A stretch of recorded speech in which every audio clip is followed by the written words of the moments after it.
balita. Napag-alaman po namin sa ating mga bubuwit at sa ating crystal ball na sususpindihin daw po ang ating Mayor Baste Duterte. Uulitin ko po, hindi po ito haka-haka, ito po ay katotohanan.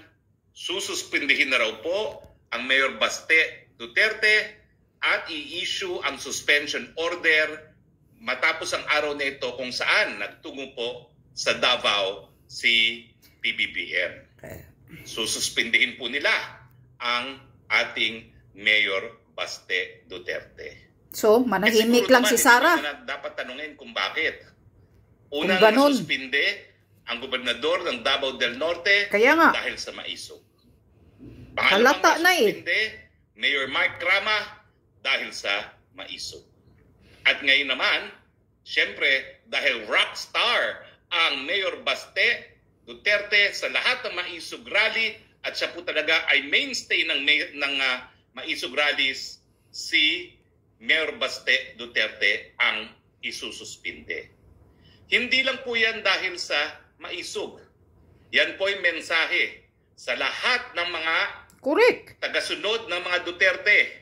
Talagang pipilayan nila yung termino, suspendido na kayo, kami na ngayon ang naghahari sa bansang ito. Yeah, mga demonyo. Wala man kayong masamang gagawin dahil kami na ngayon ang naghaharing uri sa bansang ito, lahat ng kalaban, suspendido.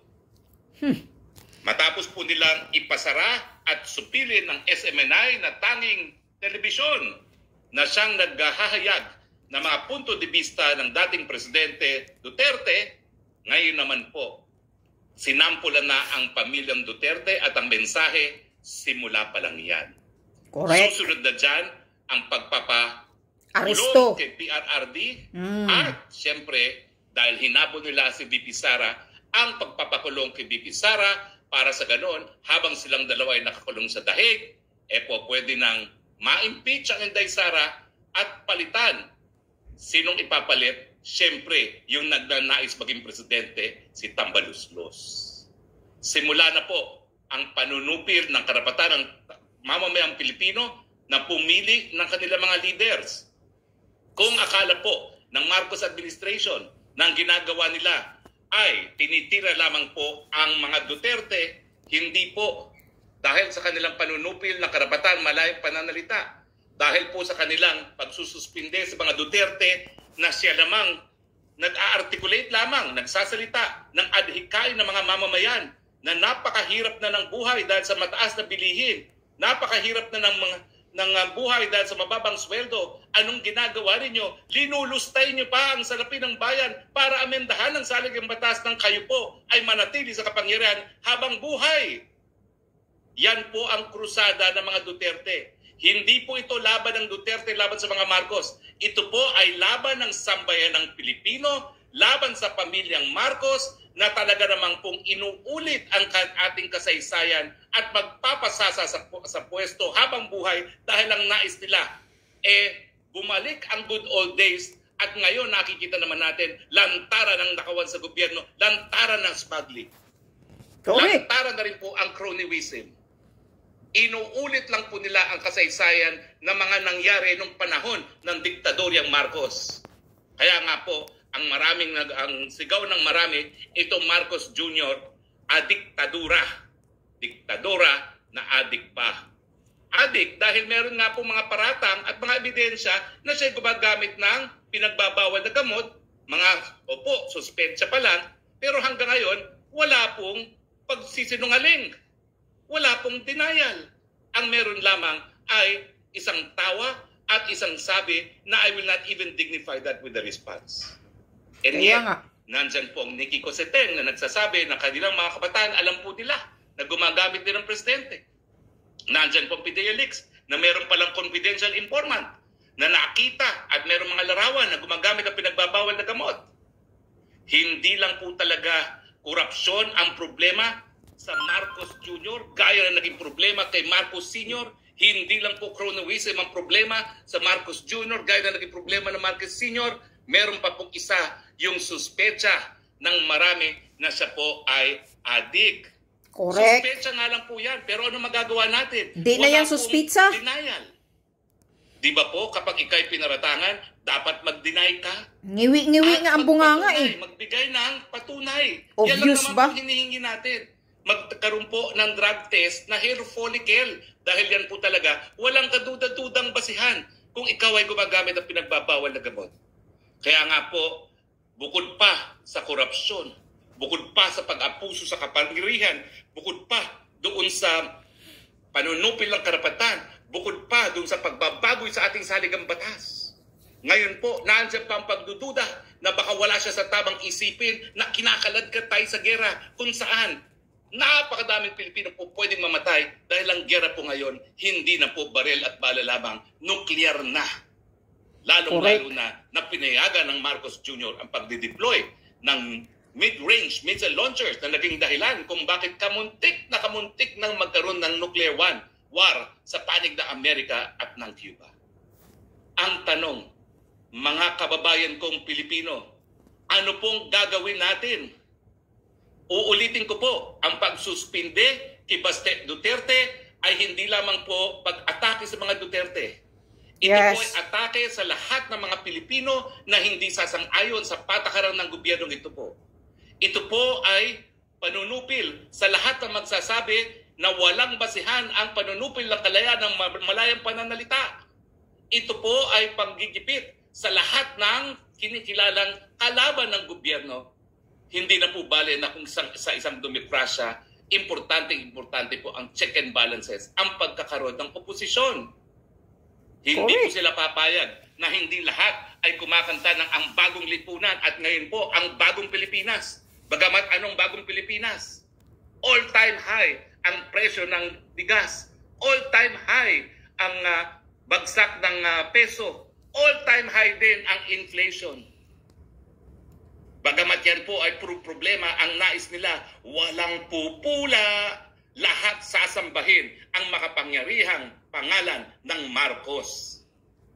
Well, ang masasabi ko po, minsan yung nagawa na supili ng taong bayan, hindi na po yan mauulit. Dahil ang Pilipino, 2 beses na pong nagpalayas ng mga presidenteng taksil sa kanilang katungkulan.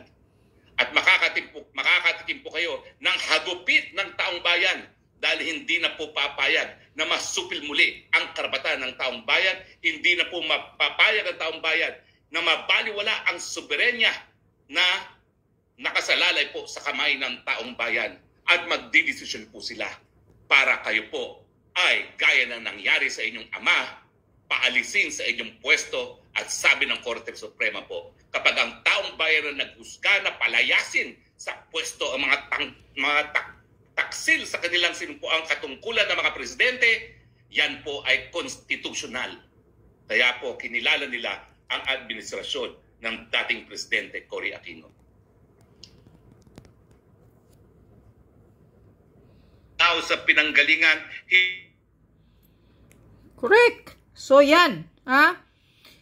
Ayan, isususpindi na daw si Basti. Baka bukas, baka sa susunod na araw, papadalhan na daw ng sulat. So, ito ngayon ang pananaw ko. Sara Duterte, mananahimik ka pa rin ba? Kapag masuspindi itong kapatid mo, nasaan na ang karapatan mong magsalita? To be honest with you, because of you, Sara Duterte, sa pagkampi mo kay Bangag Jr. noon na pumasok ka bilang isang vice niya, kaya nananalo yung hinayupak na bangag na Marcos Jr. na yan. Yan ang masasabi ko. Nagpakatotoo lang ako, Sara Duterte, Vice President. I respect you a lot, but sana wag ka na pong mananahimik dahil nakakabingi at nakakairita na po ang pananahimik mo, Sara. Pag masuspindi si Basti Duterte, kami mismo galit kami na ginagawa ito ng Marcos administration sa inyo, sa pamilya ninyo. Lalo na dyan sa Davao. Pero ikaw na nanahimik ka lang, dapat magsalita ka na. Kailangan mo na talagang magsalita, makiisa sa taong bayan. Pabayaan mo na yung pagka-vice president mo kung may suspindi ka rin. Magkaisa na tayo dahil ikaw lang ang hinihintay ng mga taong bayan na magsalita. Pero hanggang ngayon nananahimik ka pa rin. Gusto naming magsalita ka. Dahil ang katotohanan, ikaw ang isang rason kung bakit nakaupo ang Marcos ngayon. Kaya kailangan mo nang ilabas yung tapang mo, BP Sara. Kailangan mo nang ilabas yung tapang mo. Hindi na po ito usapin na para sa inyo mga Duterte, kundi para na ito sa lahat, sa pagsupil ng karapatan nating lahat na magsalita. Tingnan mo, inuuna dinahandahan lang kayo dyan sa Davao. Una, tinanggal ang SMNI. Sunod tinarget si Pastor Kibuloy. Sunod, sinususpindi ang governor nyo. O dyan si At tapos ngayon, ilang mayor ang nasuspindi na. Si Mayor Rama, basta kumakampi lang sa maisog. Pagdikit ka sa Duterte, kahit nga daw yung mga PSG sa Malacanang. Pag nagserbisyo daw, nalalaman daw ni Liza Marcos na naging guard kay Duterte noon, tinatanggal eh. Yun ang sabi ni Maharlika according sa kanyang puting ahas. Tinanggal yung mga PSG noon na nagserbisyo kay PRRD. Tapos tinanggal yung mga official na mga pulis. Yung mga pulis mo dyan sa Davao tinanggal. Pinag-relieve. Ano ba ang ibig sabihin at ano ang message dyan, BP Sara? Obvious na kayo ang tinatarget para wala na ang sagabal sa kanila sa susunod na eleksyon. Lahat ng mga nakadikit, lahat ng kaalyado ninyo, talagang tinatanggal na. At yet, ikaw, BP Sara, mananahimik ka pa rin ba? Hanggang saan ang pananahimik mo? Iwanan mo na yung pagka-BP. Bahala kang tanggalin ka dyan. Basta magsalita ka pag sinususpindi. Pero ito sabi ni Harry Roque, suspindihin na daw. Nandoon daw si Bangag sa Davao or ano. Tingnan mo, ano yan? Anong message yan sa inyo, sa pamilya ninyo? Tapos ayaw mo pang magsalita? Tirahin mo na si Kuting. Yan lang ang masabi ko, Sara Duterte. Tirahin mo si Marcos Jr. Dahil lang, because of you, nakaupo yan, nananalo yan pagka presidente yung kupal na animal na yan. Mga walang hiya. Ngayon, dinahandahan kayo lahat mga Duterte. Hindi na po ito usapin ng Duterte. Mga taong bayan, kailangan na po nating magkaisa. Kumilos. Ngayon, pag sinususpindi na nila si Basti Duterte, siguro it's time. Magrevolusyon na tayong lahat. Nayupak na yan. Sobra na to eh. Itong mensahe na ginagawa ngayon sa pagsuspindi sa mga mayor, governor, pagsupil sa karapatan nating mag-rally sa mga tulad niyang maisog na hinaharangan nila, isa na yan na message na gusto na nilang kontrolin tayong lahat. Gusto na nilang gawin tayong robot na sila ang mamayagpag sa gusto nila. Marcos, tulad din yan ang hinayupak na demonyo ng ama niya na gusto niyang mamayagpag sila. Kaya hindi na ito katanggap-tanggap tong ginagawa nila. Mga walang hiya. Kapal ng mukha mo, Marcos Jr., animal ka. Pag sinususpindi talaga, pag natuluyan si Basti, taong bayan, kumilos na po tayong lahat. Kumilos na po kayo. Wag na po kayong magbingi-bingian. Hindi na po ito usapin ng Duterte. Usapin na po ito sa ating lahat, sa karapatan nating lahat. Dahil ginagawa po ito nila para kontrolin tayong lahat.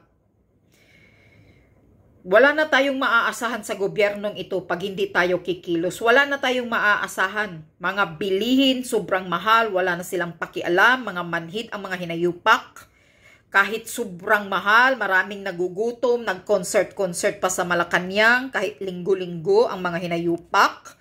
Sana lindulin ang Malacanang at mabasag lahat ng siminto ng Malacanang at tatama sa ulo ninyo dalawa mag-asawa. Yun lang sana ang karmang sapitin ninyo na madurog kayo dyan sa Malacanang. Mga hinayup pa kayo, mga walang hiya kayo. Kapal ng mukha mo, Marcos Jr., walang hiya ka talaga.